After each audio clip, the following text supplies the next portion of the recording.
Welcome to Das coaching. এখানে শিক্ষামূলক ও তথ্য নির্ভর ভিডিও দেখতে এক্ষুনি আমাদের চ্যানেলকে সাবস্ক্রাইব করে নোটিফিকেশন অন করতে পাশের বেল আইকনটি প্রেস করে দিন আর পেয়ে যান আমাদের আপলোড ভিডিওগুলির দ্রুত নোটিফিকেশন। নমস্কার, দাস কোচিংয়ে সকলকে স্বাগত। আজকে আলোচনা করব course 1.1.5 understanding discipline and subject first সেমিস্টারের এই কোর্সের প্র্যাকটিকামটি ইন্ডিভিজুয়াল সেমিনার প্রেজেন্টেশন কিভাবে প্রেজেন্ট করবেন আপনার পিপিটি বা পাওয়ার পয়েন্ট প্রেজেন্টেশনের মাধ্যমে। তো আজকের এই ভিডিওটি যারা ফার্স্ট সেমিস্টারে স্টুডেন্ট আছেন তারা অবশ্যই প্রথম থেকে শেষ পর্যন্ত দেখবেন, তাহলে বুঝতে পারবেন যে কিভাবে আপনি ইন্ডিভিজুয়াল সেমিনার প্রেজেন্টেশন এই প্র্যাকটিকামটি পিপিটির মাধ্যমে আপনি এটি তৈরি করতে পারবেন। তাই প্রথম থেকে শেষ পর্যন্ত ভিডিওটি অবশ্যই দেখবেন। আজকের এই ভিডিওতে আমরা অনেক কিছু বিষয়ে আলোচনা করব, তাই অবশ্যই ভিডিওটি প্রথম থেকে শেষ পর্যন্ত দেখবেন। এই যে দেখতে পাচ্ছেন আপনারা যে একটা পেজ, এই পেজের মধ্যে যে বিষয়গুলো লেখা আছে বা এই যে দেখতে পাচ্ছেন লেখা আছে, এই পেজটাকে বলা হয় ফ্রন্ট পেজ। এই পেজে কি থাকে? এই পেজের উপরে থাকবে কলেজ নেম, তারপরে থাকবে কলেজ লগো, এবার থাকবে আপনার এখানে নাম, যে আপনি প্র্যাকটিকামটি সাবমিট করবেন এখানে আপনার নাম, এখানে কলেজ রোল নাম্বার, এখানে বিএড ফার্স্ট সেমিস্টার হবে, এখানে সেশনটা উল্লেখ করবেন, এখানে কোর্স কোড থাকবে এবং কোর্স নেম থাকবে। এই যে পেজটা সেটা হচ্ছে ফ্রন্ট পেজ। এই ফ্রন্ট পেজটা এইভাবে সাজাতে হবে। এরপরে যে পেজ আসবে সেটা হচ্ছে টাইটেল পেজ। এই টাইটেল পেজে আপনার যে সেমিনার টপিক, সেই টপিক নেমটা সেমিনার টাইটেল, সেই সেমিনার টাইটেলটা এইখানে হবে। Seminar name of the student, যে সেমিনার প্রেজেন্টেশন করছে তার নাম, মেথড সাবজেক্ট, আপনার মেথড সাবজেক্ট যেটা সেটা মেথড সাবজেক্ট এখানে উল্লেখ করবেন, এখানে কলেজের নাম এবং আমার কলেজে সুপারভাইজার অর্থাৎ যিনি প্র্যাকটিকামটি, যার আন্ডারে প্র্যাকটিকামটি করছেন বা আপনার যে মেথড টিচার, সেই মেথড টিচারের নাম, অর্থাৎ যিনি প্র্যাকটিকামটি দেখাশোনা করছেন বা প্র্যাকটিকামটি করার বিষয়ে আপনাদেরকে হেল্প করছেন, তাদের নাম এখানে উল্লেখ থাকবে।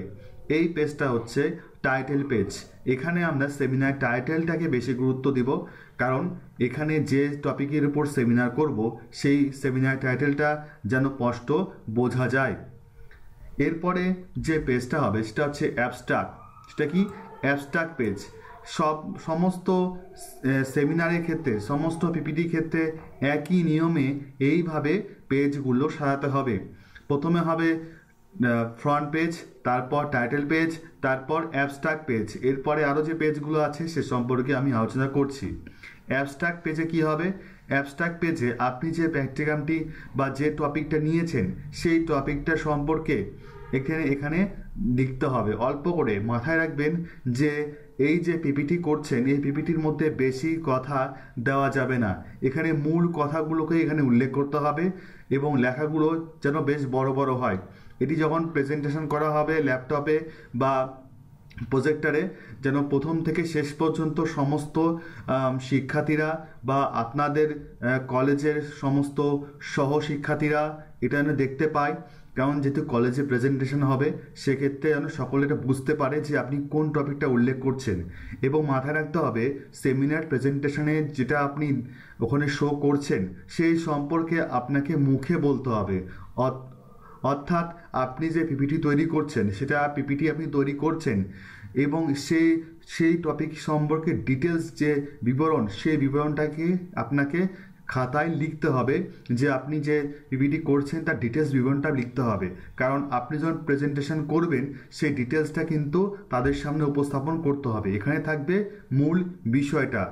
তাহলে অ্যাবস্ট্রাক্টের মধ্যে কি হবে? অ্যাবস্ট্রাক্টের মধ্যে হবে আপনি যে টপিকটা নেবেন সেই টপিক সম্পর্কে একটি ছোট্ট ধারণা। এবার পরের যে পেজ এটা হবে ইন্ট্রোডাকশান। পরের পেজটা কি? ইন্ট্রোডাকশান। অর্থাৎ আপনি যে টপিকটা নিয়েছেন সেই টপিক অনুযায়ী এখানে ইন্ট্রোডাকশান করতে হবে। ধরুন এখানে একটা জীবনানন্দ দাশের সম্পর্কে একটা টপিক নেওয়া হয়েছে, তার সম্পর্কে তিনি কে ছিলেন, কত খ্রিস্টাব্দে তার জন্মগ্রহণ হয়, তিনি কত খ্রিস্টাব্দে তিনি মারা যান, তার পিতা কে ছিলেন, তার মাতা কে ছিলেন, সমস্ত কিছু এখানে দেওয়া আছে। অর্থাৎ আমরা যে প্র্যাকটিকামটি করব সেই প্র্যাকটিকামে ইন্ট্রোডাকশন অর্থাৎ ভূমিকাটা এই পেজে হবে। এরপরে আছে এবার হচ্ছে মূল পেজ, এবার হচ্ছে মেন যে টপিক সেই টপিকটা এখানে উল্লেখ করতে হবে। তাহলে আমার যে আজকে যে প্র্যাকটিকাম যেটা আমি করছি আমি পিপিটি, সেই পিপিটির মূল অংশটা ছিল আধুনিক বাংলা কাব্যধারায় জীবনানন্দ দাশের ভূমিকা। তো এই যে টপিকটা ছিল সেই টপিকটা এখানে লেখা আছে, এই টপিকের নামটা এখানে দেওয়া আছে। ঠিক সেভাবে আপনারা যে টপিকটা করবেন পরে ইন্ট্রোডাকশনের পরে পেজে সেই টপিকটাকে সুন্দর করে হাইলাইট করে উপরে লিখতে হবে। এবং এবার আপনার যে যেখানে ধরুন এই টপিকের মধ্যে যদি আরও কিছু পয়েন্ট থাকে পরপর সেই পয়েন্টগুলোকে এখানে উপস্থাপন করতে হবে। যদি ধরুন আপনি ইতিহাসের শিক্ষার্থী, নালন্দা নিয়ে আপনি পিপিটি করছেন, তাহলে নালন্দা সম্পর্কে যখন আপনি ইন্ট্রোডাকশন দিলেন, ইন্ট্রোডাকশনের পর এবার নালন্দা বিশ্ববিদ্যালয়ের সম্পর্কে বলা হয়ে গেল। এবার সেখানকার যে বিভিন্ন শিক্ষা ব্যবস্থা সেখানকার যে বিভিন্ন পয়েন্টগুলো আছে সেই পয়েন্টগুলো এখানে উপস্থাপন হবে এবং সেই পয়েন্ট সম্পর্কে এক কথায় বা দু কথায় এখানে অল্প করে লেখা থাকবে, বাদ বাকি আপনি মুখে মুখে উপস্থাপনের সময় সেটি ব্যাখ্যা করবেন। তাহলে এখানে জীবনানন্দ দাশের সম্পর্কে এখানে দেওয়া আছে, তিনি কি কাব্যগ্রন্থ রচনা করেছেন, কত খ্রিস্টাব্দে প্রকাশ পেয়েছে, এর ডিটেলস এখানে দেওয়া আছে। এর পরে পেজেও তাই, কারণ একটা পেজে মূল প্র্যাকটিকামটা উপস্থাপন না হলে পরবর্তী পেজেও এটি উপস্থাপন করতে হবে। এভাবে 2-3টি পেজ কিন্তু চলে যাবে। এবার আরেকটি মূল প্র্যাকটিকামের আরেকটি যে পেজ আছে সেটা হচ্ছে জীবনানন্দ দাশের কবিতার প্রধান কিছু বৈশিষ্ট্য। অর্থাৎ আমার যে মেন টপিক সেই টপিক নিয়ে কিন্তু এখন এখানে দেখানো হচ্ছে। ঠিক আছে, আপনাদের যে টপিক থাকবে সেই টপিক অনুযায়ী আপনারা এভাবে স্লাইডে সেই পয়েন্টগুলোকে এখানে উপস্থাপন করবেন, একটা পর একটা উপস্থাপন করবেন। তবে এখানে মনে রাখবেন স্লাইড সংখ্যা যেন 10 থেকে 12টা হয়, স্লাইড সংখ্যা যেন 10 থেকে 12টা হয়, তার বেশি যেন স্লাইড না হয়। 10 থেকে 12টা সবগুলো মিলে একদম প্রথম থেকে ফ্রন্ট পেজ থেকে আরম্ভ করে একদম থ্যাংক ইউ পেজ অর্থাৎ লাস্ট পেজ পর্যন্ত 12টা। অর্থাৎ এর মধ্যে যদি আপনি আরও শর্ট হয় 10টা হয় 8টা হয় তবুও ভালো, তার বেশি 10-12টার বেশি এখানে স্লাইড শো করতে পারবেন না। ঠিক আছে, তাহলে এরপরের এখানে পরপর যে কবিতার যে বৈশিষ্ট্যগুলো 5টা বৈশিষ্ট্য এখানে দেওয়া আছে। এবার যখন বৈশিষ্ট্যগুলো এখানে দেওয়া আছে, যদি আমি প্রেজেন্টার হই তাহলে আমাকে এটা প্রথমে বলতে হবে যে কবির কবিতায় ব্যবহৃত ব্যক্তির নামে নায়িকার নামে সাম্বলিক প্রয়োগ দেখা যায়, যেমন বনলতা সেন। এটা বলার পর এটা লেখা আছে, আমাকে কিন্তু যখন আমি প্রেজেন্টেশন করব তখন আমাকে এই সম্পর্কে ডিটেলস ব্যাখ্যাটা আমাকে মুখে বলতে হবে, এখানে জাস্ট পয়েন্ট থাকবে। এবার আছে যে জীবনানন্দ দাশের ভূমিকা এবং অবদান লাস্টে, অর্থাৎ আমার যে পয়েন্টগুলো হয়েছে জীবনানন্দ দাশ সম্পর্কে সেই পয়েন্টগুলো কিন্তু আমি পরপর মেন যে পেজ মেন যে স্লাইড সেই স্লাইডে আমি সবগুলো আস্তে আস্তে করে এখানে দেখিয়ে দিয়েছি। এরপরে লাস্টে যেটা আছে জীবনানন্দ দাশের কাব্যসমূহ, মানে এগুলো সবগুলো পয়েন্ট হচ্ছে মেন যে টপিক সেই টপিক সম্পর্কে এখানে সবগুলো বলা হচ্ছে।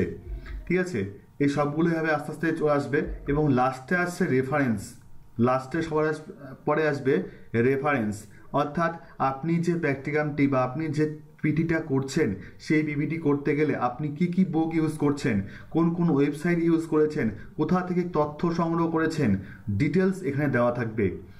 ঠিক আছে, যাতে পরবর্তী ক্ষেত্রে কেউ এই রেফারেন্স দেখে আপনার টপিকটা বা আপনার মূল যে কনসেপ্টটা সেই কনসেপ্টটা ক্লিয়ার সে করতে পারে। এখানে তারপরে উপসংহার, তারপর থ্যাংক ইউ পেজ লাস্টে হবে, থ্যাংক ইউ পেজটা সবার লাস্টে হবে। এবং থ্যাংক ইউ পেজ হয়ে গেল তার মানে আপনার আপনার যে বক্তব্য এখানে শেষ হয়ে গেল। তবে একটা মাথায় এখানে একটা বিষয় এখানে দেওয়া নেই, সেটা হচ্ছে যে রেফারেন্সের আগে যদি আপনার প্র্যাকটিক্যাল এটা বাংলার ক্ষেত্রে দেওয়া হয়েছে, আপনার যে টপিকটা যদি এডুকেশন হয় বা যেমন লাইফ সায়েন্সের উপর হয় বা ফিজিক্সের উপর বা হিস্ট্রির উপর হয় বা ম্যাথসের উপর হয়, যেটার উপর হবে হোক না কেন, আপনাকে কিন্তু উপসংহার অর্থাৎ কনক্লুশন বলে একটা পয়েন্ট করতে হবে। সেই কনক্লুশন পয়েন্টের মধ্যে আপনি যে টপিকটা নিয়ে আলোচনা করলেন তার যে কনক্লুশনটা, সেই কনক্লুশনটা শর্ট ফর্মে সেখানে দিতে হবে। ঠিক আছে, তাহলে এখানে টোটাল আমার পেজ এখানে 12টা পেজ অর্থাৎ স্লাইড, এখানে 12টা স্লাইড শো হয়েছে প্রথম থেকে শেষ পর্যন্ত। ঠিক আপনারাও ঠিক এইভাবে স্লাইডগুলোকে তৈরি করতে পারবেন, একদম ইজি, খুবই সহজে। একটুখানি নলেজ থাকতে হবে পিপিটি সম্পর্কে অর্থাৎ পাওয়ার পয়েন্ট প্রেজেন্টেশন সম্পর্কে, তাহলে খুব ইজিতে আপনি এটা করতে পারবেন। আজকে আলোচনার যে পিপিটি এর টোটাল ভার্সন আমার ইউটিউবের চ্যানেলের ডেসক্রিপশন বক্সে দেওয়া থাকবে। এটি ডাউনলোড করে নিয়ে আপনি আপনার মতো এডিট করে এই প্র্যাকটিকামটি আপনি উপস্থাপন করতে পারবেন, তাতে কোনো রকম কোনো সমস্যা হবে না। যারা বাংলা আছেন শুধু হুবহু করবেন না, প্রত্যেকের কাছে বিনীত অনুরোধ, হুবহু কিছু করবেন না, কিছু এক্সট্রা কিছু টপিক এখানে যুক্ত করবেন, নিজের মতন করে এটাকে তৈরি করবেন। আপনার মোবাইল ফোনেও এটাকে এডিট করতে পারেন এবং এটা ল্যাপটপ বা ডেস্কটপে এটাকে এডিট করে নিতে পারেন, তাতে কোনো সমস্যা এখানে নেই। সকলের কাছে আবার আবেদন যে আপনারা দাস কোচিংয়ের সঙ্গে থাকুন। কোনো সমস্যা থাকে অবশ্যই দাস কোচিংয়ের কমেন্ট সেকশনে কমেন্ট করে জানান। আমরা চেষ্টা করব আপনাদের সমস্ত সমস্যার সমাধান করার জন্য, বিশেষ করে বিএড রিলেটেড এবং টপিক রিলেটেড যে সমস্যাগুলো, সেই সমস্যাগুলোকে সমাধান করার জন্য। সবাইকে অসংখ্য ধন্যবাদ প্রথম থেকে শেষ পর্যন্ত ভিডিওটি দেখার জন্য। আবার নেক্সটে আরও কিছু ভিডিও প্র্যাকটিকাম নিয়ে আমরা টপিক নিয়ে আসবো। ততক্ষণের জন্য সকলের কাছে অনেক আপনাদের সবাইকে অনেক শুভেচ্ছা। থ্যাংক ইউ, ধন্যবাদ। সকলে ভালো থাকবেন, সুস্থ থাকবেন।